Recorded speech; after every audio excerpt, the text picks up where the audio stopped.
Hey there, nation. Welcome to the show where we help you to play miniatures wargaming on a budget. It is I, Commander Cheapskate, and we're back with another episode of Hobby Side. And on this episode, it's dedicated to the showcasing of our gangs for our upcoming vehicle-based narrative Necromunda campaign that's set in the Ash Wastes called Anarchy Road. And as you can see here is another video about the gangs involved. So as you can see here, we have 4 player gangs that will be participating in this narrative campaign. We showed you last time we showcased these gangs. We talked about the Ash Waste Nomads that was being played, being proxied by orcs in that scenario. And we also showed off the Orlok gang that I'll be playing in that campaign. And as you see, we have the last 2 gangs fully completed with their vehicles. And here they are. So the first gang over here on the left-hand side, this is going to be the Scavy gang that we have, called the People Eaters. And yes, we do have campaign rules about how to play a Scavy gang in our campaign. Once again, you guys can download those rules from my blogger site. I have made a rules pack. It's about 60 pages in length.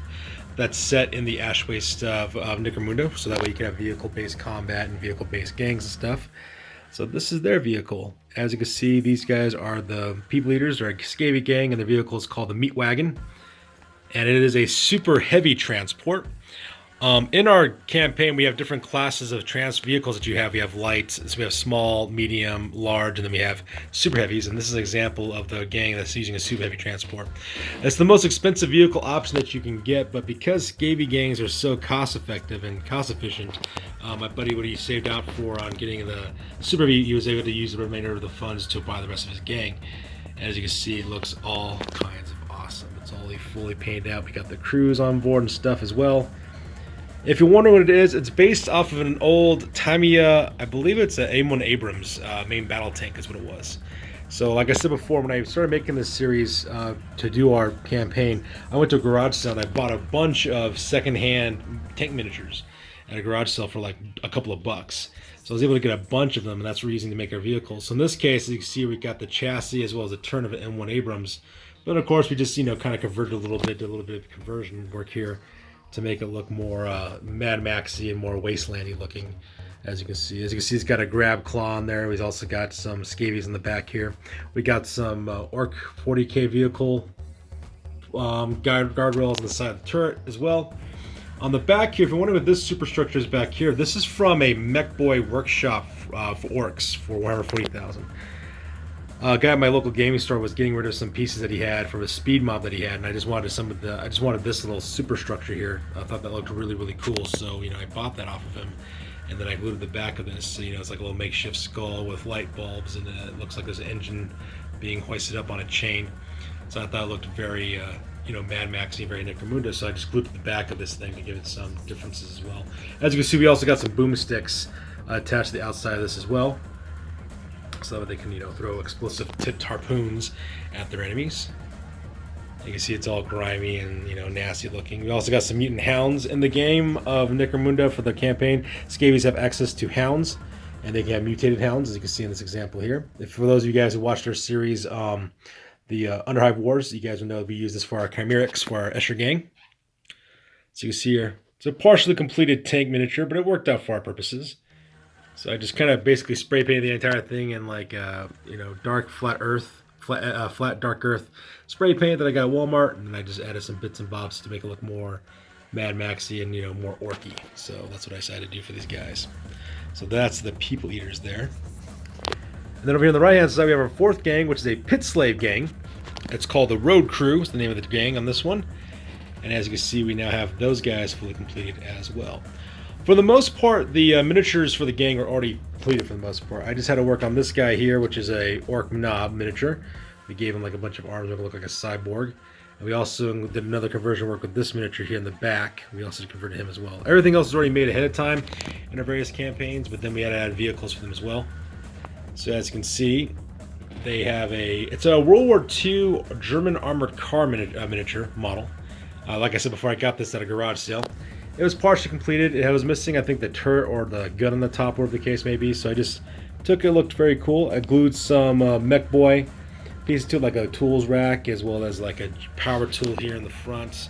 Just had some gas cans and some more tools in the back. Make a look at these guys are like salvagers.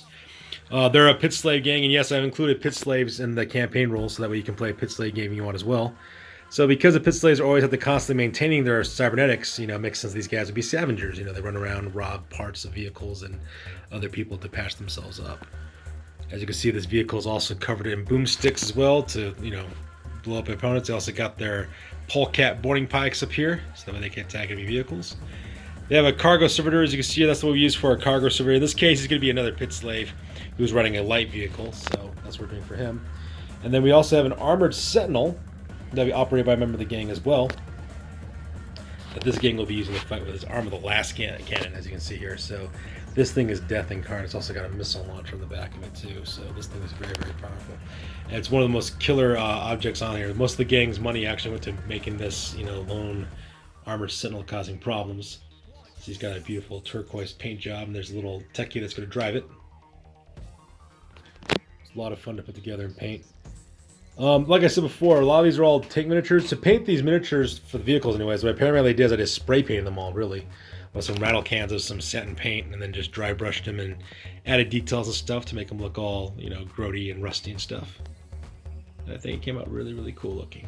So it matches really, really well with the road crew as well. So there you have it, guys. We have our two gangs. We have the road crew, our pit slave gang, and we also have our Scavy gang, the people eaters as well.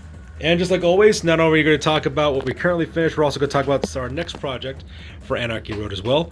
All the gangs and their vehicles are completely done. So what I'm working on now is I'm working on the NPCs, because it is a never-based campaign. So I'm working on the NPCs as well as their vehicles as well. And we'll talk about that next. So just hold on a sec. I'm going to put this video on pause and go back to my workstation.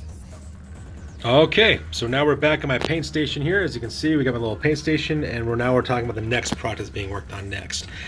All right, so like I said before, all the gangs are done. So now what I'm currently working on now, as you can see here, I'm looking on the Promethean Guild. So in this campaign, what we're going to have a lot of, player versus player action going on for the most part. But at the end of every round, there will be a road war scenario, is what we're calling it. And basically what ends up happening is that all four players will get their gangs together, and they'll attack a guilder convoy of some sort, or they'll attack or being chased by cops, or they're escaping bounty hunters, or whatever the case may be. They're all different narrative examples of road wars that take place, and we'll be using rolling road rules in order to do those scenarios. And if you're very familiar with if you're familiar with the game Gorka Morka, then you're familiar with rolling roads rules for scenarios. The table acts like it's part of the highway, it just kind of keeps on going for infinity.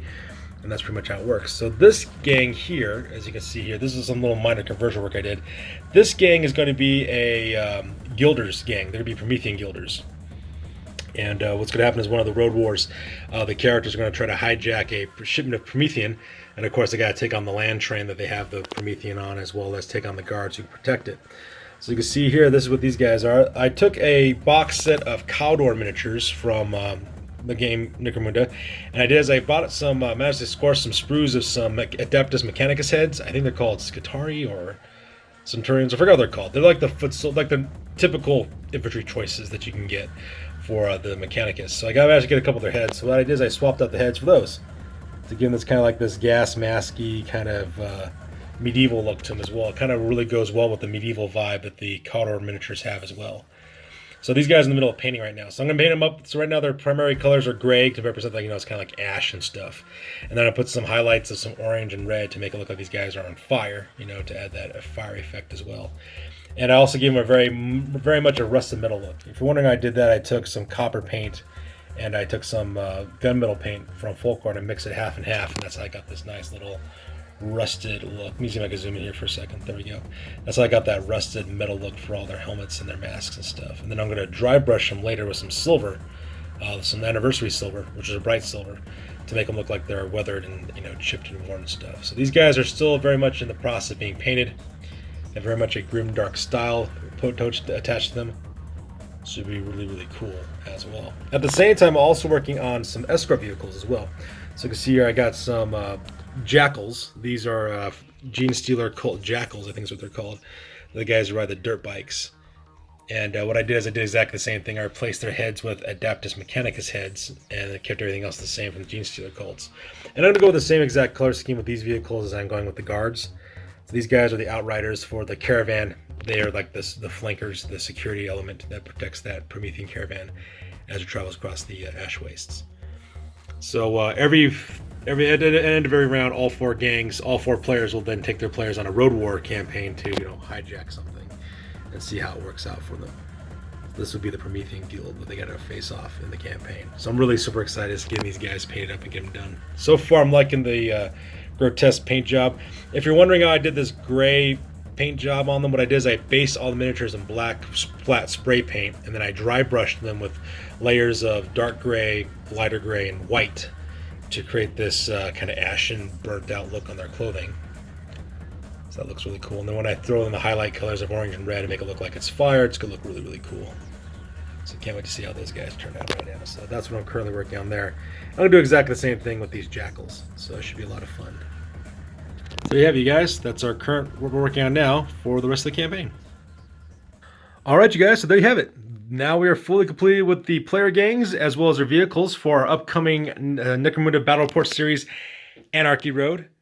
I'm super excited to see exactly how this campaign goes. Have these guys fight out Mad Max style in the Ash Waste with our vehicle rules. I'm just looking forward to all kinds of stuff to see what kind of chaos we come up with. So super excited about that series and really looking forward to playing with my gaming group with it as well. And so now the player gangs are done. Now it's time to work on the NPCs for the Road Wars, and that's going to be really, really cool. So there you go. That's good to do for this one, you guys. As always, please feel free to like, comment, and or subscribe. Your guys' input is invaluable to us as always. Also check us out on Facebook, Instagram, as well as blogger.com for all the latest greatest hobby news related to our channel. That's good to do for this one, you guys. I'll catch you guys in the next one. Peace out and stay classy.